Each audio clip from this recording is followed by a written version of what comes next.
अस्सलाम Geeks, this is engineer Imran Khan from connect Imran YouTube channel.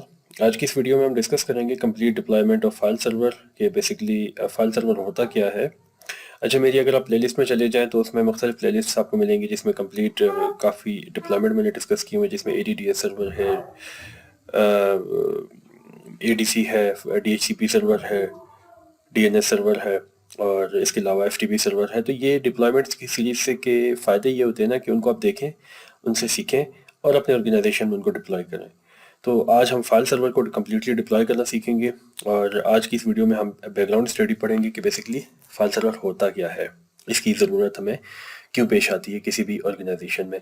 Basically नाम से ज़ाहिर फाइल सर्वर ये बेसिकली एक cluster of disk spaces provide करता है ओवर द नेटवर्क, जिसमें जितने भी क्लाइंट्स हैं वो अपना जो भी रिक्वायर्ड डेटा है, चाहे वो टेक्स्ट की सूरत में, इमेज की सूरत में, साउंड की सूरत में, वीडियो की सूरत में, वो वहाँ पे स्टोर करते हैं और उस स्टोर किए हुए डेटा को एक्सेस करते हैं।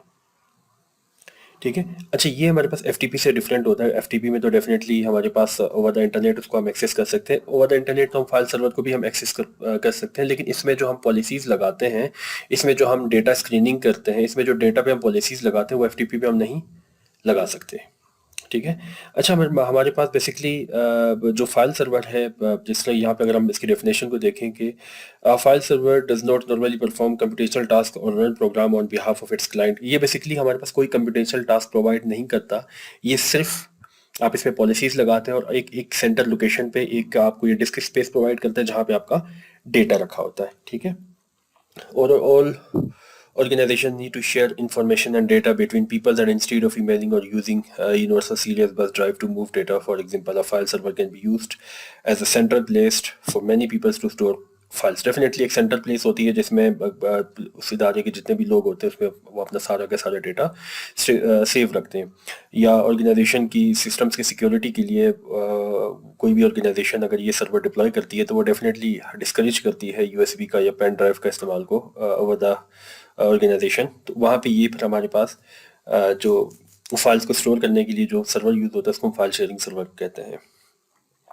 अच्छा, they can facilitate collaborate between people in different locations and can be used to transfer large files that can be otherwise be difficult to move। बिल्कुल इसी तरह हमारे पास जो ईमेल्स के थ्रू आप फाइल नहीं भेज सकते, या जो USB में आप फाइल स्टोर नहीं कर सकते, या USB अगर आप डिस्करेज भी करते हैं और ईमेल के थ्रू आप नहीं भेज सकते, तो वो आप ये फाइल सर्वर के थ्रू जो है वो आप एक दूसरे के साथ आप शेयर कर सकते हैं और अपना डेटा बेसिकली आप स्टोर कर सकते हैं। आपकी वर्क स्टेशन में जो आपका PC है उसमें इतनी स्पेस नहीं होती है, तो आप एक सेंट्रल लोकेशन में सर्वर को एक्सेस करके अपना जो भी वर्क रिलेटेड डेटा है वो वहाँ पे आप रख सकते हैं। ठीक है। कुछ ट्रेडिशनल फीचर्स को हम डिस्कस करेंगे जिसमें जो है वो परमिशन मैनेजमेंट है। जैसा मैंने आपको कहा कि टोटली डिफरेंट है FTP से। ठीक है।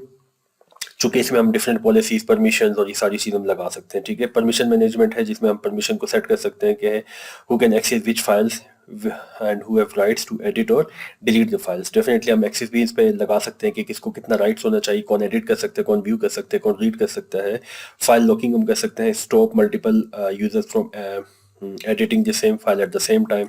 और conflict resolution maintains data integrity in the event of files being over written, ये हम मेंटेन कर सकते हैं। इसके अलावा एक हमारे पास है डेटा स्क्रीनिंग, आप मेंटेन कर सकते हो। एक कोटा मैनेजमेंट सिस्टम आप लगा सकते हो कि आप किसी भी ऑर्गेनाइजेशन में फॉर एग्जांपल आप कहते हो कि इसको मैंने 10 GB देनी है और आपका पीछे सर्वर है 10 TB का, लेकिन आपने चूंकि लोग बहुत ज़्यादा हैं तो आपने हर इदारे को 10 हर डिपार्टमेंट को आपने 10 GB आपने दे दी, तो ये आप कोटा मैनेजमेंट आप कर सकते हो। स्क्रीनिंग मैनेजमेंट कर सकते हो कि कोई वीडियो और ऑडियो फाइल ना सेव कर सके।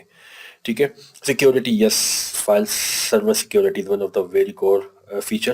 File server stores the most important data in the organization. No doubt, loss of this data will severely impact any business. File servers therefore need to be protected against failure, disaster, attack and ransomware. तो इसमें basically आप क्या करते हैं ना, आप definitely आपके इदारे में जो है वो फायरवॉल्स लगी होंगी, DFZ स्विचेस आपके लगे होंगे, उससे आपका डेटा जो है वो अटैक से बच जाता है।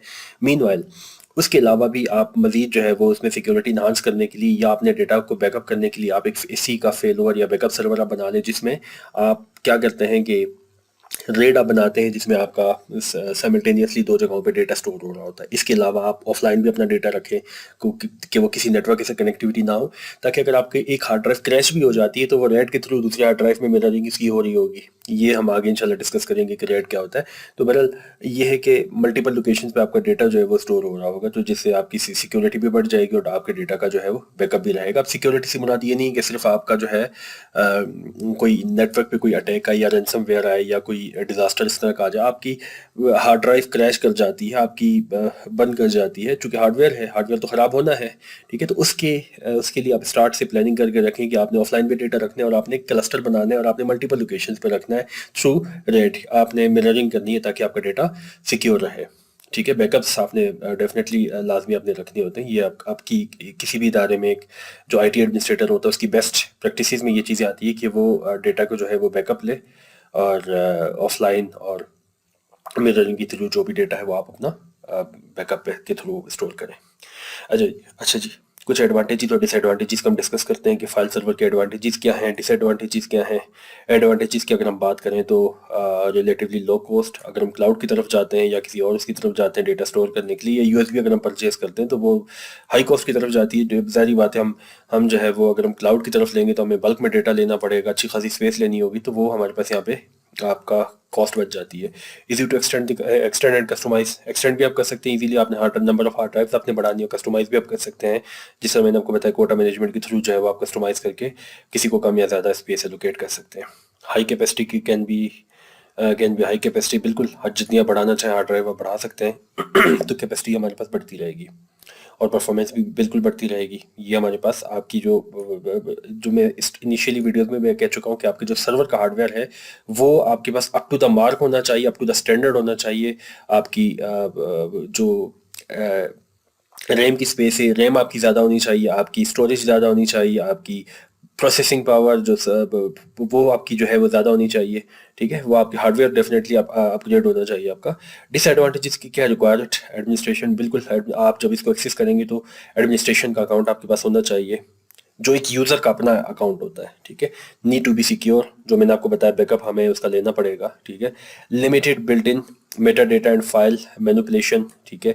मैं फाइल मैनिपुलेशन भी हमारे पास इसमें एक सॉर्ट ऑफ हो सकती है, तो ये एक डिसएडवांटेज में आता है। Extra capacity need to be plan for, हमें टाइम के साथ साथ इसके साथ एक्स्ट्रा जो कैपेसिटी है हमें अप टू डेट करनी पड़ेगी, अपडेट करनी पड़ेगी अपनी हार्ड ड्राइव को, तो ये हमारे पास एक कॉस्ट आ जाती है इसमें। ये सॉर्ट ऑफ, इसको मैं डिसएडवांटेज तो खैर नहीं कहूँगा, बहरहाल ये डिसएडवांटेजेस मैंने कंसिडर किए हुए। सर्वर्स की टाइप्स की अगर हम बात करते हैं, फाइल सर्वर की दो हमारे पास चीज़ें आती हैं, एक डेडिकेटेड फाइल सर्वर, एक non dedicated file server. Dedicated file server हमारे पास क्या होता है, बेसिकली ये हमारे पास स्पेसिफिकली डिज़ाइन होता है फाइल सर्वर के लिए, कोई और काम इसने नहीं करना होता, जो कि सिर्फ इसने एक आइडियल स्टेट में जो है वो इसने सिर्फ अपनी स्पेस प्रोवाइड करनी होती है वर्क स्टेशन को, जो क्लाइंट पीसी जो उसके साथ कनेक्टेड होते हैं उनको, ठीक होगी बात। और बेसिकली वो सिर्फ इसको रीड करेंगे, राइट करेंगे डेटाबेसेस को, फाइल्स को, ठीक है। Non dedicated file server basically हमारे पास क्या होता है, वो बेसिकली सर्व करता है the hosting applications को, databases को, performing other computing related task along with file sharing capabilities। यानी कि जो नॉन डेडिकेटेड है वो फाइल शेयरिंग का काम तो कर रहा होता है, लेकिन उसके साथ साथ कोई होस्ट किसी भी एप्लीकेशन को होस्ट कर रहा होता है, डेटाबेसेस को होस्ट कर रहा होता है। बेसिकली जो आपने देखे होंगे कि जो आप वेबसाइट्स होस्ट करते हैं, www.xyz.com, आप एक वेबसाइट आप ले लेते हैं, परचेज करते हैं, होस्टिंग परचेज करते हैं, वो कहाँ होती है, वो basically non dedicated file server में होती हैं, जहाँ पे आपकी वेबसाइट पड़ी होती है और आप ओवर द इंटरनेट उसको कहीं से भी एक्सेस करते हैं, तो वो आप कहते हैं कि आपने होस्टिंग परचेज की हुई है, तो वो होस्टिंग जो आप करते हैं ना बेसिकली वो नॉन डेडिकेटेड जो है वो सर्वर्स आपके होते हैं। मैंने स्पेलिंग गलत इसकी लिखी हुई है, नॉन डेडिकेटेड, ठीक है। नॉन डेडिकेटेड वो बेसिकली आपकी नॉन डेडिकेटेड फाइल सर्वर्स होते हैं। मैं इसकी सर आपको डायग्राम भी बता देता हूँ कि जो फाइल सर्वर काम किस तरह से करता है, वर्किंग डायग्राम इसकी क्या। ये आपकी क्लाइंट पीसीज है, ये आपका फाइल सर्वर, ये आपका नेटवर्क है, बेसिकली जो नेटवर्क फाइल सिस्टम है, किसी भी कोई भी आपका लोकल नेटवर्क हो सकता है, ठीक है। क्लाइंट थ्रू दिस नेटवर्क उस लोकल जो आपके पास मास स्टोरेज होती है फाइल सिस्टम की, उसको एक्सेस करके अपना डेटा स्टोर करते हैं। ये इसकी वर्किंग डायग्राम है। अब आपके पास यहाँ पे सब आप पूछेंगे कि भाई अगर हमने ओवर द इंटरनेट इसको एक्सेस करना हो, किसी भी सर्वर को या किसी भी सर्विसेज को आपने ऑनलाइन अगर एक्सेस करना है तो आप उसके साथ वीपीएन कनेक्ट करेंगे, वीपीएन बना के वीपीएन कनेक्ट करेंगे, फिर जो भी सर्विसेज आपने उस सर्वर में रखी है, चाहे वो फाइल सर्वर की है, चाहे वो डीएचसीपी की है, चाहे वो डीएनएस की है, चाहे वो एडीडीएस की है, चाहे वो एडीसी की है, वो आप ओवर द इंटरनेट उसको आप एक्सेस कर सकते हैं थ्रू वीपीएन सर्वर। आपको एक लोकली वीपीएन सर्वर बनाना होगा जो कि एक टनल बना देता है आपके आपके पीसी के और उस सर्वर के बीच में, एक सिक्योर टनल बना देता है जिससे आप डेटा सेंड एंड रिसीव कर सकते हैं। तो वो वीपीएन आप बनाएंगे तो आप बिल्कुल फाइल शेयरिंग सर्वर को आप कहीं से भी इसको over the world, over the internet इसको आप एक्सेस कर सकते हैं। ये हमारे पास बेसिकली एक ओवरव्यू था, एक जो है वो आप बैकग्राउंड स्टडी थी जो आपको बताना ज़रूरी था। और नेक्स्ट वीडियो से इंशाल्लाह इसका हम प्रैक्टिकली डेमोन्स्ट्रेशन हम स्टार्ट करेंगे। उम्मीद करता हूँ कि रहनुमाई हो गई होगी आपको इस वेबसाइट से और काफ़ी कुछ सीखने को मिला होगा। और अगर आप हमारे चैनल पे न्यू आए हैं तो हमारे चैनल को सब्सक्राइब कीजिए ताकि हमारी हर नई आने वाली वीडियो आप तक पहुँच सके। बहुत शुक्रिया and thank you so much.